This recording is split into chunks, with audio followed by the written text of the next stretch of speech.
ఈ కథ ఆదిపర్వలోనిది. మీకు మంచి కథలు అందించాలనే ఉద్దేశంతో ఆదిపర్వలోని అన్ని కథలు ఒక్కొక్క కథగా వీడియోగా చేసి మీ ముందుకు తీసుకొస్తున్నాము. ఇది మీకు నచ్చితే సబ్స్క్రైబ్ చేయడం, లైక్ చేయడం, షేర్ చేయడం మర్చిపోవద్దు. ఆదిపర్వలోని కథ ప్రకారం ఉత్తమ సంసారి ఇలా ఉండాలట. మునులారా, జరత్కారుడనే మహర్షి పేరు మీరు వినే ఉంటారు అని సూతుడు ఈ కథను ఇలా మొదలుపెట్టాడు. జరత్కారుడు బ్రహ్మచర్య నియమాలను విడవకుండా తపోదీక్షతో అరణ్యాలలో తిరుగుతూ బ్రహ్మపదం చేరడానికి ప్రయత్నిస్తున్నాడు. అలా ఆయన తిరిగే రోజులలో ఒకనాడు ఒక అడవిలో ఒక విచిత్రం చూశాడు.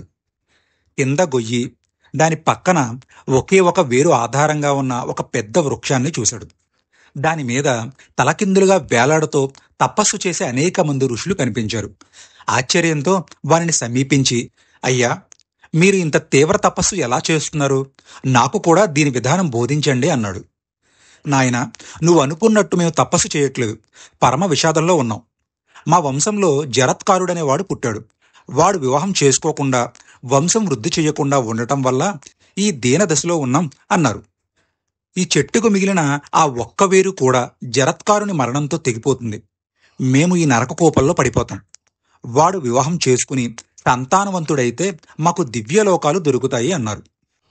అప్పుడు ఆ ముని, ఆర్య, నేనే ఆ జరత్కారుడును.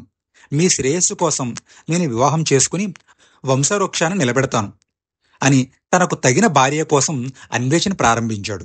తనకు కాబోయే భార్య కూడా తన పేరుతోనే ఉండాలని ప్రకటిస్తూ తిరుగుతున్నాడు.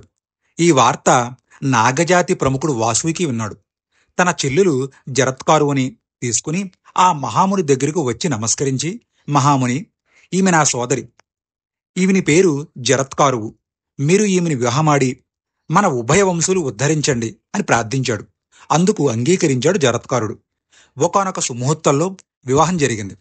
మొదట రాత్రి గదిలోకి వచ్చిన భార్యతో, ధర్మచారిణి, ఈ రోజు మొదలు నా మనసుకు వ్యతిరేకంగా నువ్వు నడిస్తే ఆ క్షణంలోనే నిన్ను విడిచి వెళ్ళిపోతాను. ఈ నియమాన్ని మరవకు అన్నాడు. జరత్కారువు ఆ నియమాన్ని అంగీకరించి నిరంతరం అతనికి సేవ చేసుకుంటూ జీవితం గడుపుతున్నది.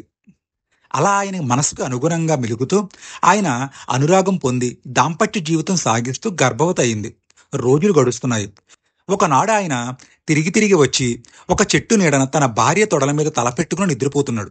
సూర్యుడు పడమటి కొండకు చేరాడు. మునేంద్రుడు గాఢంగా నిద్రిస్తున్నాడు. అప్పుడు ఆమె ఆలోచనలో పడింది. సంధ్యా సమయంలో జరగవలసిన వేదవిహిత కర్మలకు లోపం రాకూడదు కదా.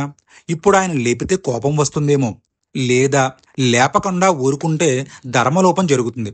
ఆయనకు కోపం వస్తే అది నేను భరించలేను, కానీ ధర్మలోపం జరగకూడదు కదా అని నిశ్చయించి నిద్ర లేపింది. ఒక నిద్రకు భంగం కలిగించినందుకు ఆయన కోపం రాని వచ్చింది. ఎందుకు నాకు నిద్రాభంగం కలిగించావు అని తీవ్రంగా అడిగాడు. స్వామి, సంధ్యా సమయం అయింది, మీరు విద్యుగత కర్మలు జరపాలి కదా అంది. ఎంత వెర్రిదానివి! నేను నిద్రపోతుండగా అస్తమించడానికి సూర్యుడికి ఎన్ని గుండెలు కావాలి? ఈ మాత్రం గ్రహించలేక నన్ను అవమానించావు. కనుక నా నియమం ప్రకారం నిన్ను విడిచిపెడుతున్నాను. అయితే ఇంతకాలం నువ్వు చేసిన పరిచర్యం నాకెంతో సంతోషం కలిగించింది. ఇప్పుడు నువ్వు గర్భవతివి. సూర్యసమ ప్రభువుడైన కుమారుడు నీకు కలుగుతాడు. వాడు ఉభయ వంశాలను ఉద్ధరిస్తాడు. నువ్వు నిర్విచారంగా మీ అన్నగారి దగ్గరికి వెళ్ళు అని తన కమండలం తీసుకుని ఆయన వెళ్ళిపోయాడు. విచారంగా జరత్కారువు తన అన్నగారి దగ్గరికి వచ్చింది. జరిగిన విషయం విన్నాడు వాసుకి. సోదరుని ఓదార్చి ప్రాణంగా చూసుకుంటున్నాడు.